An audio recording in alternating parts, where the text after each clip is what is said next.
தூத்துக்குடியில் உள்ள தூய பனிமய மாதா பேராலயத்தின் 442ஆம் ஆண்டு திருவிழாவை முன்னிட்டு சிறப்பு திருப்பலி நடைபெற்றது.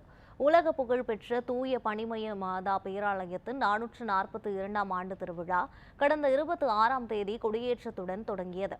அதைத் தொடர்ந்து இயேசு சபை துறவியர், வெள்ளப்பட்டி, தருவைக்குளம் ஆகிய பங்கு இறை மக்கள் கலந்து கொண்ட திருப்பலிகள் நடைபெற்றன. மேலும் வணிகர்கள், முதியோர்கள், பள்ளி மாணவிகள் ஆகியோருக்கான சிறப்பு திரைப்பலியும் நடைபெற்றது. திருவிழாவின் முக்கிய நிகழ்வான 10ஆம் நாள் திருவிழா ஆகஸ்ட் 5ஆம் தேதி பெருவிழா கூட்டு திருப்பலி மேதகு ஆயர் ஸ்டீபன் ஆண்டகை தலைமையில் நடைபெற உள்ளது. அதனைத் தொடர்ந்து தூய பனிமய மாதாவின் சப்பர பவனி நகர் வீதிகளில் நடைபெற உள்ளதாகவும் தெரிவிக்கப்பட்டுள்ளது.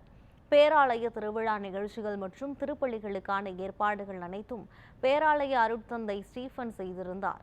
மேலும் திருவிழாவை முன்னிட்டு ஆகஸ்ட் 5ஆம் தேதி தூத்துக்குடி மாவட்டத்திற்கு உள்ளூர் விடுமுறையை மாவட்ட நிர்வாகம் அறிவித்துள்ளது.